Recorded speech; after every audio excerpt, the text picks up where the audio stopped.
तुम मेरे हो पार्ट 48। कहानी के इस भाग को देखने से पहले कहानी के पिछले सभी भाग जरूर देखिएगा।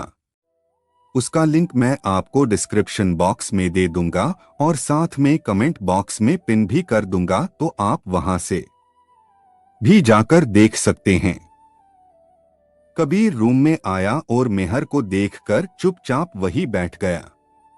बहुत गुस्सा हूं मेहर, ऐसा नहीं करना चाहिए था तुम्हें। कबीर मेहर का हाथ पकड़कर बोला और उसे ही देखने लगा। वैभव आलोक सिन्हा के सामने बैठा हुआ उन्हें ही देख रहा था। मुझे लगता है ताऊ जी आपको बता देना चाहिए था कि इसकी शादी पोस्टपोन हो गई है। वैभव सामने बैठे अश्विन को देखकर बोला। पर आलोक सिन्हा कुछ नहीं बोले। तभी उसकी ताई जी आई तो वैभव उनके पैर छूकर कैसी है आप? वो बोला मैं ठीक हूँ, तू बता और विभोर को क्यों नहीं लाया? ताई जी बोली उसकी पढ़ाई चल रही है और इस बार तो वो बहुत मेहनत कर रहा है, बस इसलिए नहीं लाया। वैभव बोला तो ताई जी कुछ नहीं बोली और सबको देखकर चलो खाना खा लो, बहुत बातें कर ली वो बोली और वैभव को अपने साथ ले गई। अश्विन तो वही बैठा सब देख रहा था और वैभव को जाता देखकर मम्मा बॉय वो बोला तो आलोक उसे देखकर कुछ सीख ले। उस मम्मा बॉय से पहले दिल्ली फिर मुंबई और अब बेंगलोर में खुद के फैशन स्टूडियो है उसके, जबकि तुमसे छोटा है पर अपने काम में तुमसे आगे, बिना मेरी मदद करे उसने ये सब खड़ा करा है। आलोक अश्विन को तंज कसते हुए बोले पापा है ना मेरे पास उससे ज्यादा ही है ये जायदाद और आपकी कुर्सी। अश्विन भी उसी लहजे में बोला तो आलोक उसे देखकर ये जो तेरे तेवर हैं ना उनको बदल लो समझे, वरना इस बार मैं भी कुछ नहीं करूंगा वो बोले और चले गए। अश्विन वही सोफे पर पसरते हुए वो तो देख लूंगा पापा, पर इस बार उसे अपना बनाकर ही रहूंगा वो खुद से बोला कि तभी उसका फोन बजा।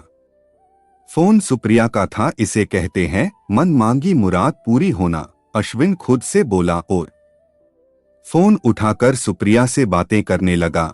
और सुप्रिया अपने आने वाले दिनों की बातें कर रही थी। इस बात से अनजान के आगे क्या होने वाला है वो सब बता रही थी अश्विन को, जो भी अश्विन उससे पूछता जा रहा था।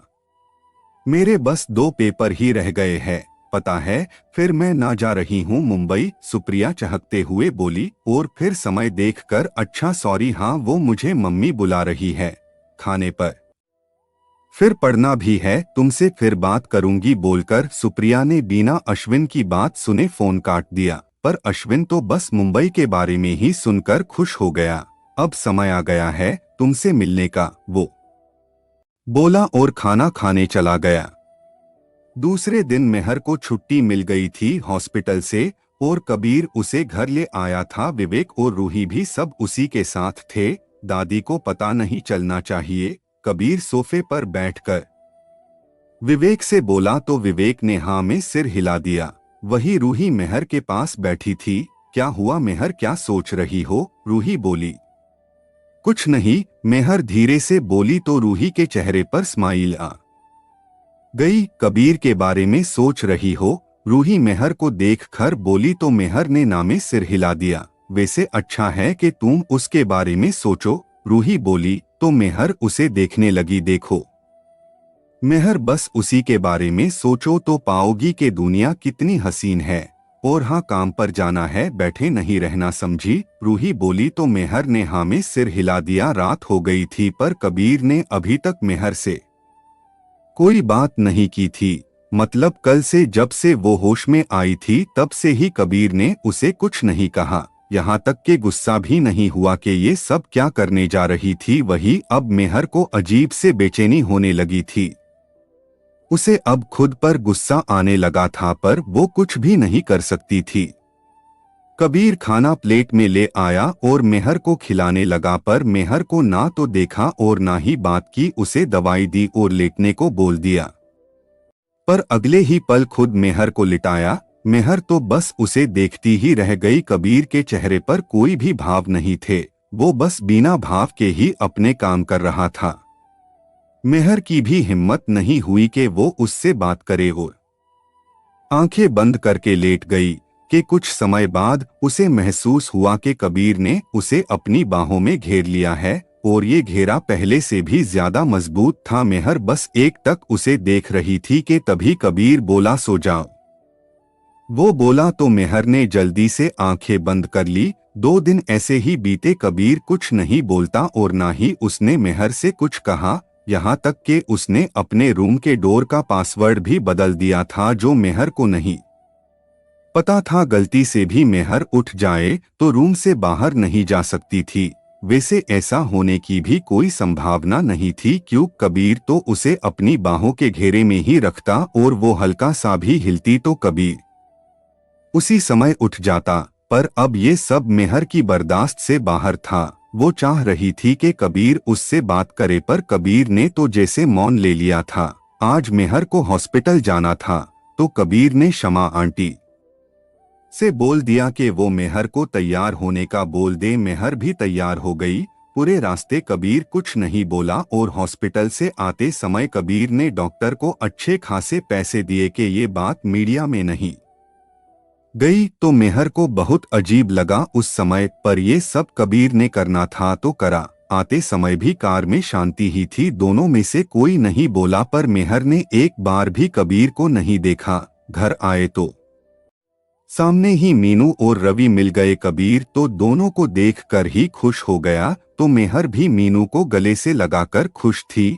मेहर, ये क्या हुआ? रवि मेहर के हाथ को देखकर बोला, तो मीनू ने अपने हाथ से मेहर के हाथ को पकड़ा जिस पर पट्टी बंधी थी। मेहर, ये क्या है? क्या हुआ तुम्हें? मीनू फिक्र करते हुए बोलो, कुछ नहीं, वो बस चोट लग गई। मेहर बोली, ना ना ना, जे चोट नहीं है। रवि बोला, तुम दोनों थक गए होगे, चलो पहले आराम कर लो। कबीर बोला तो रवि कबीर को देखते हुए, बात क्या है? रवि बोला, यार चल ना, मीनू थकी हुई लग रही है, पहले आराम कर लो, बाकी बातें बाद में करते हैं, अब यही रहना है। कबीर बोला तो रवि मीनू का हाथ पकड़कर उसे अपने साथ रूम में ले गया। वही कबीर ने पानी का गिलास लिया जो आंटी वही रख गई थी, और मेहर को देखकर, दवाई ले लो, मुझे काम से जाना है, वो बोला और चला गया। वही मेहर के आंखों से 2 बूंद झलक गई। वो बात करना चाह रही थी, पर कैसे करे उसे समझ नहीं आ रहा था, पर बात तो करनी ही थी, तो बस आज वो बात करेगी ही कबीर से, चाहे जो भी हो। क्या ये क्या बोल रहा है तू? रवि बोला, दोनों रात में छत पर बैठे हुए बातें कर रहे थे, इतनी बड़ी बात हो गई और तूने हमें बताना भी जरूरी नहीं समझा। रवि बोला, क्या बताता तुम्हें कि मेरी बीवी को डोट मुझ पर जर्रा सा भी भरोसा नहीं है। ये बताता तुम्हें कि कैसे उसने अपनी जान लेने की सोची ही नहीं, कर भी लिया, ये जानते हुए कि मैंने उसे सब बता दिया कि मैं उससे प्यार करता हूँ, पर नहीं, उसे तो मरना ही सबसे आसान रास्ता लगा। कबीर गुस्से से बोल रहा था। वही रवि कबीर का देखकर हैरान था। बस कर, उसे तुम्हारी जरूरत है यार, और तू इस समय ऐसे करेगा तो मेहर क्या करेगी? बस रवि, उसे मेरी जरूरत है पता है, पर मेरा क्या? मुझे भी उसकी जरूरत है, पर नहीं, उसे तो बस अपनी बीती जिंदगी को रोना है, तो रोए, जी भर कर रोए। मैं भी अब उसे कुछ नहीं कहूँगा, पर एक बात उसे बता देना के रहना तो उसे मेरे साथ ही है, चाहे हंस कर रहे ज़ारो कर। कबीर गुस्से से बोला। रवि उसे देखकर, तू समझ भी रहा है कि तू क्या बोल रहा है? रवि बोला, हाँ पता है मैं क्या बोल रहा हूँ, मुझे अच्छे से पता है। कबीर बोला, और आसमान को देखकर गहरी सांस लेते हुए, तू नहीं समझ सकता, जब मैंने उसे देखा था खून में थी, वो ऐसे लगा जैसे मेरी जान निकल गई हो। कबीर आसमान को देखकर बोला, पता है मुझे कैसा लगता है? रवि कबीर के कंधे पर हाथ रखकर बोला। फिर दोनों अपनी बातों में लग गए।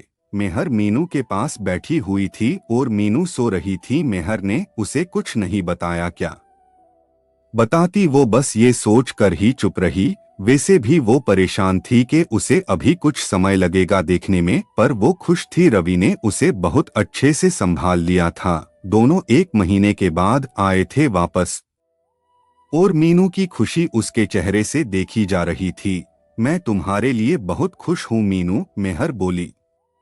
तुम सोई नहीं अभी तक? रवि रूम में आकर बोला तो मेहर ने उसे देखा, बस जा ही रही थी। मेहर बोली और उठकर चल दी। रवि बस उसे ही देख रहा था और फिर स्माइल कर दी। कबीर रूम में आ गया था और उसने आकर पहले मेहर को ही देखा। जब उसे मेहर बाथरूम से बाहर आती दिखी तो रूम लॉक कर दिया। वो मुझे पानी लेने जाना है, मेहर धीरे से बोली तो कबीर उसे देखने लगा। लो दरवाजा नहीं खुल रहा। मेहर कबीर को खुद को देखता हुआ पाकर बोली तो कबीर ने उसे देखते हुए पासवर्ड बता दिया और जाकर लेट गया। मेहर तो उसे देखती ही रह गई और वो भी बाहर चली गई। तो कबीर ने उसे देखते हुए पासवर्ड बता दिया और जाकर लेट गया। मेहर तो उसे देखती ही रह गई और वो भी बाहर चली गई। मेहर ने पानी लिया और वही खड़ी हो गई। उसे कबीर से बात करनी थी पर उसके चेहरे को देखकर उसकी हिम्मत ही नहीं हो रही थी कि वो कुछ बोले। सुबह बात करती हूँ, उसने मन ही मन सोच लिया था और रूम में आ गई। देखा तो कबीर सो गया था तो वो भी धीरे से लेट गई। अगले दिन मेहर उठी तो पाया कि कबीर उसे पकड़कर सो रहा था। मेहर के चेहरे पर स्माइल आ गई पर कबीर के रूखा व्यवहार के बारे में सोचकर वो उठ गई और फ्रेश होकर रूम से बाहर चली गई। वही कबीर जो मेहर के उठ जाने से ही उठ गया था, वो भी मेहर के पीछे पीछे ही बाहर निकल गया। पर जब उसे मेहर बाहर कहीं नहीं दिखी तो वो सब जगह उसे देखने लगा। मेहर उसे कहीं भी नहीं दिखी। रसोई, छत, सब जगह देख लिया था। अब बस एक रूम रह गया। तो कुछ सोचते हुए कबीर उसी तरफ चला गया। कबीर जिम रूम की ओर चला गया और सामने का नजारा देखकर पहले तो हैरान रह गया, फिर उसके चेहरे पर स्माइल आ गई और आगे बढ़ गया। अभी तुम्हारा हाथ ठीक नहीं है, जख्म भर जाने दो, फिर प्रैक्टिस करेंगे। कबीर मेहर के हाथ से पिस्टल लेते हुए बोला और हैरान रह गया कि उसकी मैगजीन भरी हुई थी और उसका लॉक भी खुला हुआ था। वो मुझे आपसे बात करनी है, मेहर धीरे से बोली। पर कबीर ने कुछ नहीं कहा और जाकर पंचिंग बैग पर लग गया। मेहर उस के पीछे चली गई। वो आपसे कुछ कहना है, मेहर बोली। पर कबीर ने कुछ नहीं कहा, वो अपने काम में लगा रहा। मेहर ने 2-3 बार फिर से कोशिश की पर कबीर ने कुछ नहीं कहा और वहां से हटकर दूसरी एक्सरसाइज करने लगा। तब तक रवि भी आ गया। गुड मॉर्निंग मेहर, रवि मेहर को देखकर बोला और वो भी वहां पर अपना काम करने लगा। जानी एक्सरसाइज। मेहर दोनों को देखकर वापस चली गई। क्या हुआ, मुंह क्यों सड़ा रखा है? रवि कबीर से बोला। हो गया तेरा तो चुपचाप काम कर अपना, कबीर बोला। पता नहीं तेरे गुस्से का क्या होगा, रवि बोला और फिर से अपने में लग गया। वही कबीर को मन में खुशी थी कि शायद मेरे रूखेपन से ही मेहर हिम्मत तो करेगी खुद से कुछ करने की। वो मुझे भी ऑफिस जाना है, मेहर बोली। जब चारों डाइनिंग टेबल पर बैठे खाना खा रहे थे तो रवि और मीनू दोनों ही मेहर को देखने लगे। रवि ने फिर मीनू के मुंह में कोर रखी और मेहर को देखकर, तुमने ऑफिस ज्वाइन कर लिया, ये तो बहुत अच्छी बात है, रवि बोला और मीनू भी खुश हो गई। हाँ, पर अभी नहीं जाओगी, कुछ दिन घर पर ही रुक जाओ, फिलहाल मीनू के साथ रहो जब तक नर्स नहीं आ जाती जो मीनू के साथ रहेगी, कबीर बोला। वही कबीर की बात सुनकर, नहीं जीजू मैं ठीक हूँ, अब बाकी मैं रूम से बाहर नहीं निकलूंगी, आप मेहर को ले जाए, मीनू बोली। नहीं, मेहर रहेगी कुछ दिन तुम्हारे साथ, कबीर बोला और फिर से खाना खाने लगा। वही मीनू कुछ कहने जा ही रही थी कि रवि ने उसके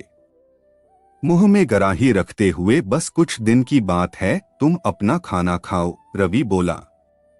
मुझे पता चला कि तू वही गोवा के प्रोजेक्ट पर कई बार गया था, कबीर रवि से बोला जब दोनों ऑफिस में इंटर कर रहे थे। हाँ यार, अब मैं वही था तो बीच बीच में चला गया, रवि बोला। तुम्हें मीनू के साथ भेजा था और अभी उसे पता चल जाता तो वो क्या सोचती, कबीर बोला और लिफ्ट में चला गया। उसे पता है सब, मैंने उसे बता दिया सब कुछ, रवि बोला। लिफ्ट भी चल पड़ी।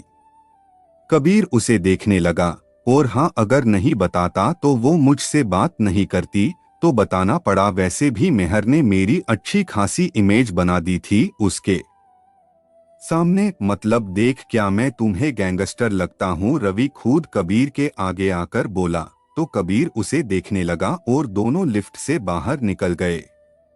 मुझे भी डॉन बना दिया था उसने, कबीर कैबिन में आते हुए बोला। तो रवि हैरान सा रह गया। मतलब क्या तुमने उसे बताया नहीं? अभी नहीं, कबीर बोला। बता देना, उसे पता होगा तो हमारे नामकरण नहीं करेगी। बोलते हुए रवि के चेहरे पर स्माइल आ गई। अब ये किस लिए? कबीर उसको स्माइल को देखकर बोला। डॉन वो भी तू? रवि बोला और हंसने लगा। कबीर के भी चेहरे पर स्माइल आ गई थी उस बात को सोचकर जब मेहर गाड़ी में बैठकर अपने ही अंदाज में बोल रही थी। कितनी प्यारी लग रही थी, छल कपट से दूर, बस जो मन में था वो मुंह पर। अब तू कहाँ खो गया? रवि बोला। तू अपना कंस्ट्रक्शन संभाल और विवेक ने एग्रीकल्चर संभाला है और मैं अपना डिपार्टमेंट संभालता हूँ। बोलते हुए कबीर ने अपने लैपटॉप पर हाथ चला दिए।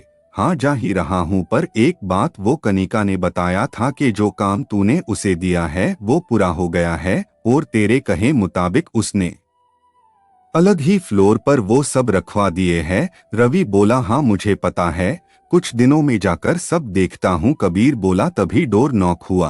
कम इन, कबीर बोला, पर उसने सामने नहीं देखा। रवि जो जाने ही वाला था वो सामने देखकर गुस्से से भर गया। तू यहाँ क्या कर रहा है? रवि सामने देखकर बोला। तुम्हें बोला था रौनक के सामने मत आना और तू फिर आ गया, रवि बोला। कबीर ने रवि की बात सुनकर सिर ऊपर करा तो रौनक को देखकर उसे घुरते लगा। मेरी विवेक से बात हो चुकी थी और मुझे नहीं लगा कि तुम लोगों को मार्केटिंग को लीड करने के लिए मुझसे अच्छा कोई मिल सकता है, रौनक बोला। तो कबीर के चेहरे पर आए सारे भाव बदल गए और वो अपनी जगह से खड़े होकर रौनक के पास आ गया। मैं चाहूं तभी तुम अपनी पोजीशन पर आ सकते हो और मुझे पता है तुमसे बेहतर कोई और हो भी नहीं सकता, पर क्या तुम यहाँ पर अपनी पर्सनल बातों को दूर रख सकते हो? कबीर रौनक के सामने आकर उसकी आंखों में आंखें डालकर बोला। अगर ये पहले वाला रौनक होता तो कबीर की आंखों में ही देखता, पर उसने नजरें नीचे कर ली। शायद वो भी जानता था कि उसने क्या किया है।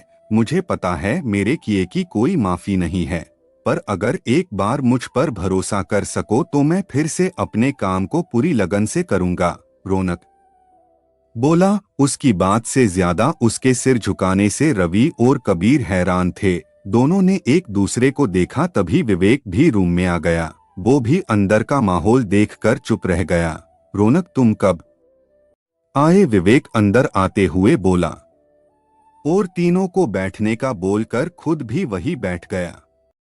कबीर तुम भी जानते हो ये कंपनी हम पांचों ने मिलकर शुरू की थी। विवेक काफी देर की चुप्पी के बाद बोला। तो बाकी तीनों उसे देखने लगे। हाँ माना, अब करण हम सब के साथ नहीं है, पर आइडिया उसी का था और जब उसने हमें बताया तो हम कुछ भी नहीं थे, बस सोच रहे थे, कॉलेज जाते थे, पर हमने शुरू किया काम और हम सबसे ज्यादा मेहनत कबीर तुमने की है इस कंपनी को इस मुकाम तक पहुंचाने में कि भारत की पहले और एशिया के 5वें नंबर पर है। विवेक बोला। नहीं मैंने अकेले ने नहीं, हम चारों ने मिलकर काम किया है, कबीर बोला। तो रौनक, विवेक, रवि के चेहरे पर स्माइल आ गई।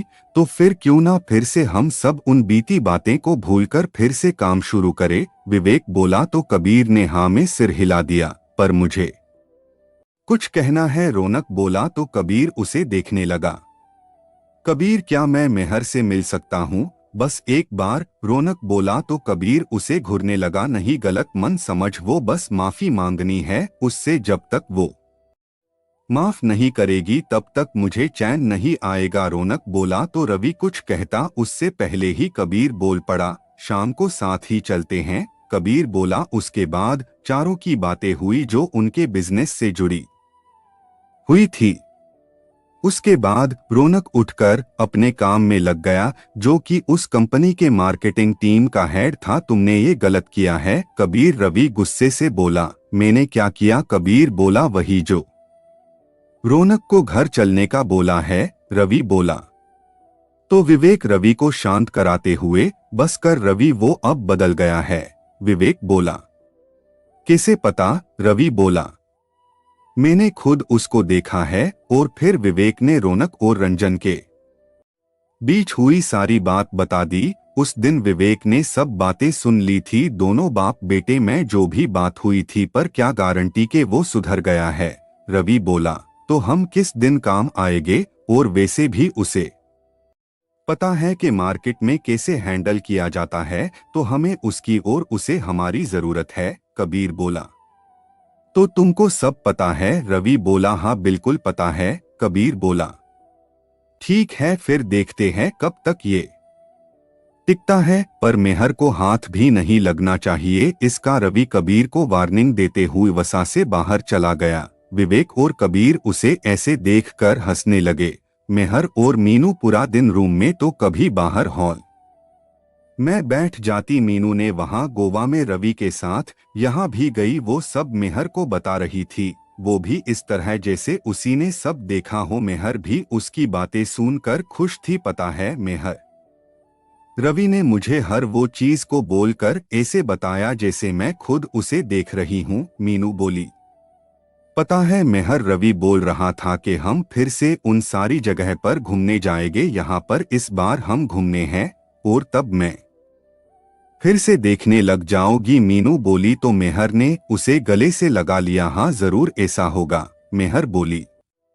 शाम को दोनों बाहर गार्डन में बैठी बातें कर रही थी कि तभी एक कार उस बड़े गेट से अंदर आई और दूसरी तरफ चली गई। मेहर मीनू को लेकर धीरे धीरे से अंदर आ गई। वो जानती थी कि सब लोग अंदर ही जाएंगे। मेहर मीनू के साथ धीरे धीरे अंदर आई तो रवि ने आगे बढ़कर मीनू के हाथ पकड़ लिए और उसे अपने पास ही बैठा लिया। वहीं मेहर की नजर सामने बैठे रौनक पर चली गई तो वो हैरान सी उसे देखने लगी। वही कबीर भी मेहर को ही देख रहा था। उनको उसके चेहरे पर आते जाते हर भाव को देख रहा था। तो मेहर वहां से जाने लगी। मेहर एक बार मेरी बात सुन लो, रौनक बोला। तो मेहर उसे को देखने लगी। मुझे पता है मेहर के तुम्हारे लिए ये सब करना आसान नहीं होगा, पर क्या तुम मुझे माफ नहीं कर सकती हो? रौनक अपनी जगह से खड़े होकर बोला। तो मेहर कुछ नहीं बोली। पता है मेरे काम माफी के लायक नहीं है, पर क्या एक मौका नहीं मिलेगा मुझे माफी मांगने का? रौनक बोला। मेहर तो बस उसे देख रही थी। उसके हाथ कांपने लगे थे, पर अपने दूपटे को पकड़कर उसने अपनी कपकपी को रोक रखा था। दोस्तों, उम्मीद करता हूं कि आज की कहानी आप सभी को बहुत ही ज्यादा अच्छी लगी होगी। तो प्लीज वीडियो को लाइक करके अपने दोस्तों के साथ में शेयर कर दीजिए, ताकि इस कहानी का मजा और लोग भी ले सके। दोस्तों, इस कहानी का अगला भाग देखने के लिए आज शाम 7 बजे तैयार रहना। चैनल पर पहली बार आए हैं तो चैनल को सब्सक्राइब कर लेना।